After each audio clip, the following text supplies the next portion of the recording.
Welcome to the Coachzing Show, helping you work less, earn more, and reach more people through creative content marketing.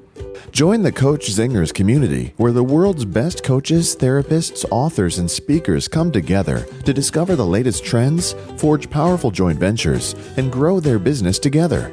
Go to coachzing.com/community to join. And now, here's your host, Doug Foresta. Hello and welcome back to the Coachzing Show. This is your host, Doug Foresta, and this is the show we help you, coaches, therapists, speakers, and authors to work less, earn more, and help more people through creative content marketing. And with me today is Todd Uterstaedt. I know you'll get a lot out of this episode, so stay tuned. I'm very excited. It's always great to hear the stories of people's businesses and what's working for them now. And that's one of the things I'm really excited about with this show, right? It's like, this is not just philosophical or just theory. It's really what's working and hearing stories about what's working for people in content in their business. So let me ask you this. What do you get when you mash up a former Army intelligence officer with a former corporate vice president and a successful entrepreneurial CEO? Well, you get our guest today, Todd Uterstaedt, who is super passionate about helping founders make the successful leap to CEO. He launched his From Founder to CEO platform in March of 2015 and has seen it grow as the go-to resource for founding CEOs to become better leaders. He's the host of the popular From Founder to CEO podcast and is a sought-after executive coach. He is on a mission to ensure founding CEOs have the leadership tools necessary to build, scale, and lead the company of their dreams. You can visit him at fromfoundertoceo.com. That's fromfoundertoceo.com. We'll talk about it a little bit later, but there is a really cool download on there, 63 productivity hacks from top founding CEOs. Todd Uterstaedt, welcome to the Coaching Show. It's my pleasure to be here. Thanks. I appreciate the invite. Thank you. So, I'll start with our usual departure point, which is the question about, you launched, it sounds like, you launched this not that long ago and it's been going well. So I'm really curious about, what content strategies are working best for you in your business right now? Yeah, well, it's the podcast, really. I mean, I get to reach out to really successful and kind of fun founding CEOs who like to share their story with other people simply because they want to, they want to help others. And I love that. And what I found is I started out doing a 3-day-a-week podcast and it was too much. And I powered down to 2. And I made sure that more people had access and heard the 2 that I was doing, Doug. So it's been a lot of fun. And I've been surprised about how fast it's been growing. I mean, in 6 months, we had 20,000 downloads, over 20,000 downloads. And for us, with a very, very sliver micro niche, where we're just talking to and helping, stage 2 entrepreneurs, right? So it's been fun. Yeah, it's been a lot of fun. I really love what you said because we recently, by the way, if you're listening to the show right now, you probably noticed that we are no longer doing 5 days a week. We're doing twice a week. And for a similar reason, I want to make sure that we get more people who are really can benefit and listen to the show. So yeah, I definitely can resonate with your statement about the 3 days a week being a lot. Let me ask you, so what are some of I know you talked about the downloads. I'm curious, what other benefits are you seeing from podcasting in your business? Oh, well, the number one benefit has been relationships with people that I would never have come in contact with before. Yeah. This morning I had a great opportunity to talk to Brian Wong of Keep. He was one of the youngest entrepreneurs, founding CEOs to get venture capital from a big venture capital firm, and just an amazing person. He's 24 now and 5 years as a CEO, and I would never have had the opportunity to learn more about him and learn his story and learn from him if I didn't have a podcast. It's been really just a joy to connect with so many people and develop new relationships. I think a lot of people do overlook that. If you were to just call him out of the blue, right, and say, hey, listen, can I talk to you for a few minutes? What are the chances that you would have got through to him? No, he would have said no. I mean, he needs to see a benefit in connecting just like I want to learn and connect, right? So I think it's about making mutually beneficial relationships. The odd thing that's happening now is, and this is just a recent phenomenon, but more and more people are reaching out to me to want to be on the podcast. Yes. Right? Has that happened to you? Oh, well, yeah, it happens about 40 times a day. Yes. Yeah. And absolutely. To be honest with you, I never anticipated that because I never really anticipated this to be that successful. But it's fun, and I do have to be very careful because, my bond with my audience and the people that I want to serve is that I'm going to be bringing them people like them who share their very intimate stories of their fears, their struggles, and their hopes. You know what I mean? I do. So I'm really curious because this is something that I've had to navigate over the years. What do you do with the people that aren't necessarily the right fit for, not that they're not good people or that they have something to share, but they're not the right fit for your show. How are you handling that? Well, I mean, the first thing is I ask them, are they aware of who our target audience is? Because they may just not be aware. And sometimes when they become aware about that, they say to themselves, they self-select, oh, I can see, I'm not really a good fit for the show. But frequently I'm getting, messages from public relations departments or someone who's an outsourced PR person that work for someone, and they make a pitch to me about why this person is a good fit for the show. And I ask them, do they want the criteria list that I usually send? And when I do, they say, oh, okay, yeah, I can see how it may not be a good fit. So that's kind of the first step. And if they persist, I try to find another way to be able, if they have some value to my audience, perhaps they have an angle on something that I might be able to blog about. Or, I'm working on a book, perhaps maybe they can provide value to my audience in a different way in the book. So, I don't want to shut out any relationships, but I do think, podcasting, when people put those earbuds in their ears and they hit the subscribe button on the podcast app or on Stitcher or whatnot, it's this, unwritten rule that said if you start out promising something, that you're going to deliver that consistently. Yeah, absolutely. And, the other piece is there's a lesson there for people, for listeners right now about if you want to be on a podcast, do your homework, because you're wasting your time and you're wasting the other person's time if you send them something, right? If the show is about, if it's a show about founding CEOs and you work on, relieving anxiety in children, you're wasting that person's time and you're wasting your own time to send them, right? It's true. And I think probably the biggest challenge is I get a lot of people who are entrepreneurs and they want to come on the show to get exposure for their product or service or their experience. And that's fine. But, my show is not about just entrepreneurs. It's really about stage 2 founding CEOs who got traction and they're dealing with leadership issues. And so that's the focus of our show. Yeah, I love it. So what do you think are the biggest, with that, what do you see? I don't know do you listen to a lot of other podcasts or? I do. I listen to about 35 or 40 podcasts a week. Okay, then you'll definitely be able. Good. So then you'll be able to. I'm sure you'll have some thoughts about my next question, which is, what do you see as the biggest mistakes that entrepreneurs or people make when they get out there to create podcasts and build their brand? Wow, I'm not so sure I can qualify to answer that. I mean, I'm so new in it myself. I can tell you the mistake that I made, and I think I hear other people do, and there's two really. One is, I mentioned it already, and that is, moving off of your promise of value, moving away from your promise of value to your audience. That's number one. Yeah. And number two, I think it's trying to do too much in a short time period. I even recently decided, you know what, I'm asking too many questions in my podcast.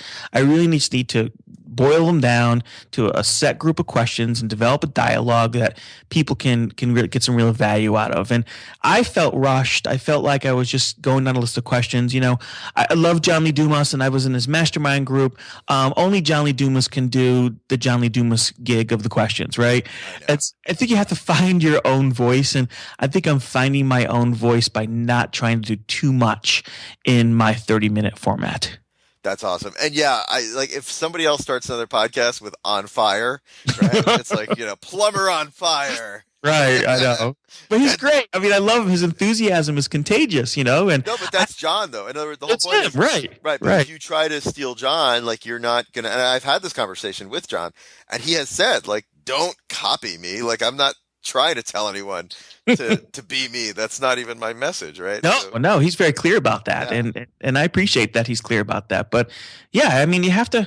There's that magic intersection between what your joy and passion is, who you like to help, and what that audience need is, and you make that informal, unwritten bond between you and your audience. As a podcaster, I think that if you're going to change it, it has to be in response to your audience asking for that, or you having some realizations about where the real value is. So you mentioned podcasting. Are there any? You also mentioned blogging.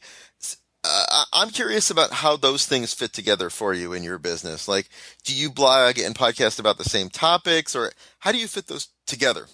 That's a great question. I'm only recently kind of discovering my way in this, but recently I was feeling really stressed about, oh my gosh, what am I going to blog about this coming Monday? Because you have the content marketing treadmill, right?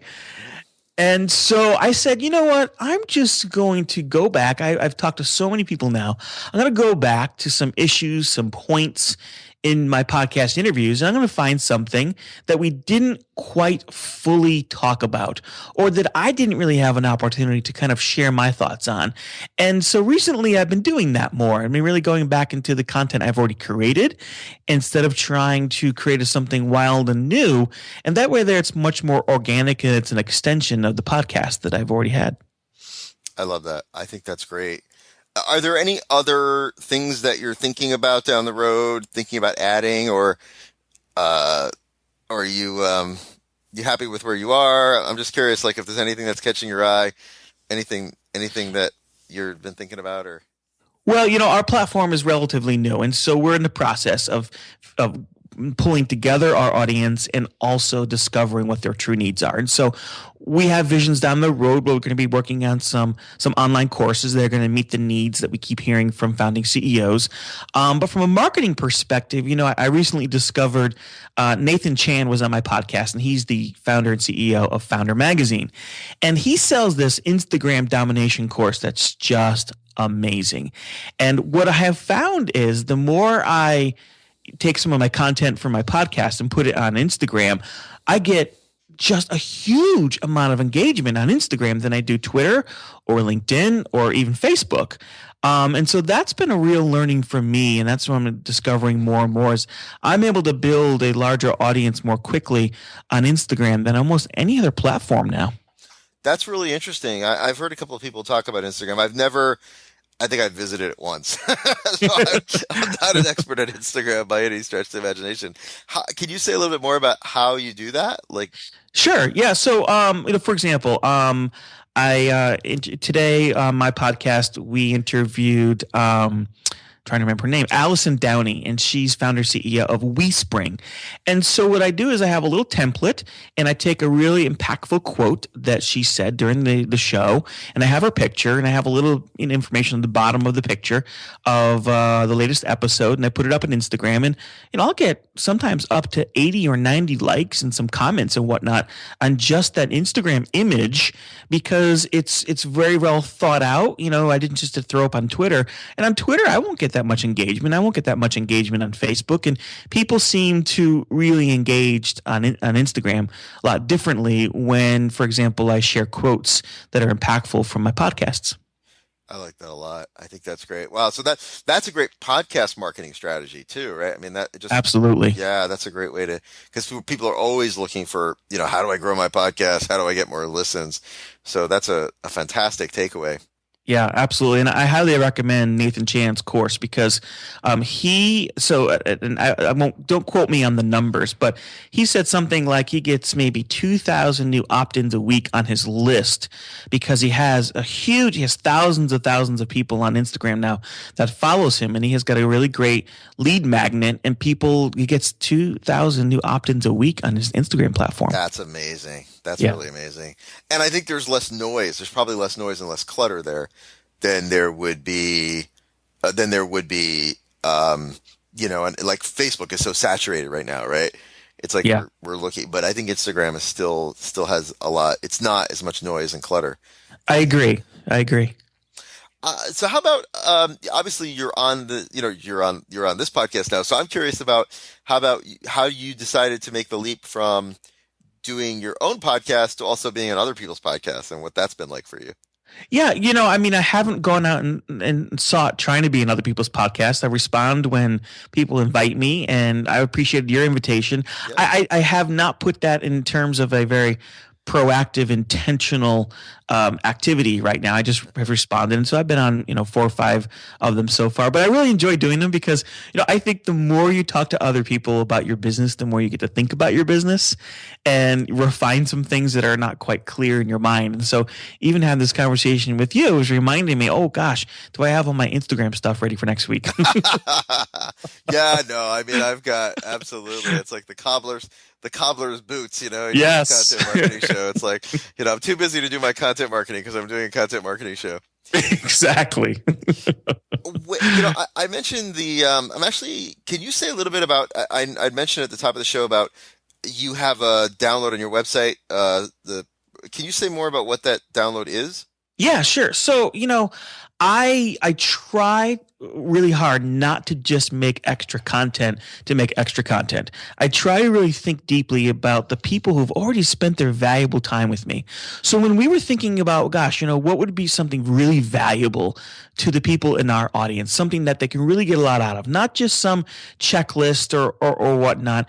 And so what we decided was, well, let's go back and take a look at what all of our people in our first 50 to 70 episodes said about their productivity tips.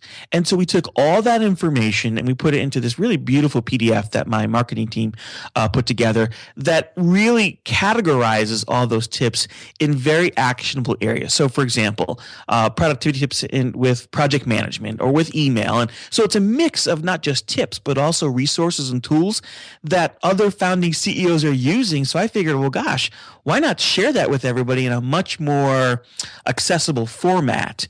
And it's been a hit. I mean, I've been surprised about how many people download it all the time, and we get emails all the time saying how grateful they are that I pull that together. Because I mean, there's some little things that some tools that I never even heard of before, for example, that really are helpful to me now. Reportive is one. So it's this tool that you use with your Gmail, and it links to your LinkedIn account. And when you're using the email, a little blurb of who they are from LinkedIn is attached to it, and it saves a lot of time figuring out who is that person, where are they from, just a lot of little things like that help all of us with productivity. Was really fun to put together, and I've got a lot of great feedback on it. And actually, there's a great takeaway in that for listeners. I just want to make kind of put that out there, which is, if you have a podcast and you've been doing it for some time, that's something you could do. You could go back in and you could curate the content from episodes, and you could curate the content from episodes and make something like that, right? So that's what a great takeaway that is in terms of content creation. I appreciate you saying that, because I didn't think of that. I think I stole that from someone else, but I've really adopted this philosophy. It's not about quantity, it's about quality. Let's take a look at the things that we're already doing and build extensions from them, so that we can really, first of all, honor the people who took the time to come on the podcast. I mean, they take time out of their schedule, so I want to make sure that their really points of insight can be shared much wider and in different formats that people can consume. And again, if people want to get that really cool 63 productivity hacks, they can go to From founder to CEO.com. It's right there on the homepage. Feel free to download it. It's free. And we've got a couple other free downloads mixed into other podcasts when people have shared us some really cool tips. Like Dr. John Mullins was on last week, and he's author of the book Customer-Driven Businesses. I think that's what's called. And he really great insights about leadership lessons as it relates to different business models. So we try our best to make free downloads for that. But that one is on our homepage, 63 productivity hacks from 50 top founding CEOs. Awesome. And I'm just going to give a shout out as well to tell listeners to check out your podcast, From Founder to CEO, on iTunes. Thank you. Subscribe. Yeah, absolutely. Let's get you some subscribers. One of the things I like about podcast listeners is they know how to subscribe. That's true. So those are the best people. So Todd Uterstaedt, thank you so much for joining me and sharing your words of wisdom. I greatly appreciate it. It's been my pleasure. The best of luck to you as well. Thank you very much. Thanks everyone for listening. And I want to remind you that if you haven't subscribed to this show, go to iTunes, click the subscribe button. You'll get new episodes Monday and Friday, helping you to work less, earn more, and help more people through creative content marketing. If you're a first timer to the show, go back. We have a huge archive of episodes on all topics ranging from YouTube to blogging to podcasting and pretty much everything content marketing. So thanks so much. We'll be back next time. This is Doug Foresta at the Coachzing Show. Thank you for listening to the Coachzing Show. Subscribe to us via iTunes, and please leave us a review. It helps us grow our awesome tribe. This show is brought to you by Coachzing.com's Speak to Publish book system. If your book is stuck in your head, we can help you get it out in just a dozen hours of your time. Go to Coachzing.com for more information. Have you joined the Coach Zingers community yet? You'll get exclusive access to private mastermind calls where you can get instant marketing help from industry experts. Plus, we'll help you forge deals and partnerships with other like-minded professionals. Go to Coachzing.com/community to join now.